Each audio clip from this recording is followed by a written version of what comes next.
নতুন করে গ্যাসের দাম বাড়ানো বিনিয়োগ আকর্ষণের সঙ্গে সাংঘর্ষিক। নতুন আর পুরনোদের জন্য আলাদা আলাদা দাম বাড়ানোর প্রক্রিয়াটিও বৈষম্যমূলক, এমনটাই বলছেন উদ্যোক্তারা। অর্থনীতিবিদরাও বলছেন বিনিয়োগ আকর্ষণে গ্যাস বিদ্যুতের দাম বাড়ানো নয়, উল্টো কমানো উচিত। আরও জানাচ্ছেন গোলাম কাদির রবু।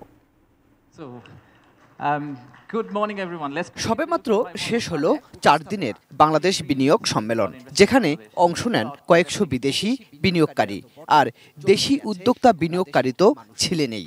বিনিয়োগ টানতে সরকারের পক্ষ থেকেও তুলে ধরা হয় নানা সুযোগ সুবিধার কথাও।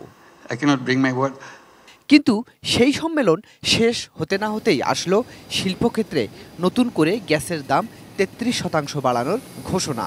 নতুন শিল্পের জন্য গ্যাসের দাম 1 ইউনিট 10 টাকা বাড়িয়ে 40 টাকা করা হয়েছে।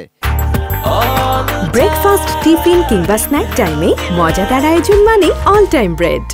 এখন নিজস্ব বিদ্যুৎ উৎপাদনে গ্যাসের দাম পুরনো শিল্প মালিকরা 1 ইউনিটে দিচ্ছেন 31 টাকা 50 পয়সা, কিন্তু নতুন বিনিয়োগকারীকে সেটাই দিতে হবে 42 টাকা করে। উদ্যোক্তারা বলছেন গ্যাসের দাম বাড়ানো কোনোভাবেই বিনিয়োগ বান্ধব সিদ্ধান্ত নয়। পাশাপাশি নতুন আর পুরনোদের ক্ষেত্রে দুরকম দাম শিল্পক্ষেত্রে বৈষম্য আরও বাড়াবে। আমরা পুরনো রেটেই আমরা হিমশিম খাচ্ছি, নতুন রেটে বেশি দিয়ে কেউ আর ইনভেস্টমেন্টে আসবে না। আর দ্বিতীয়ত আমরা অন্য দিক দিয়ে আবার চাচ্ছিলাম যে বাইরে থেকে বিনিয়োগ আসার জন্য। তো বিনিয়োগ আসতে হলে আমাদেরকে কিছু আকর্ষিত কিছু অফার দিতে হবে। মূল কস্টিং কিন্তু আসবে হচ্ছে আপনার ইউটিলিটিতে। আর আপনি একটা ইন্ডাস্ট্রি চালাতে হলে আপনাকে প্রথমত তাকে নিশ্চিত করতে হবে তার ইউটিলিটি, তার পাওয়ার প্ল্যান্ট।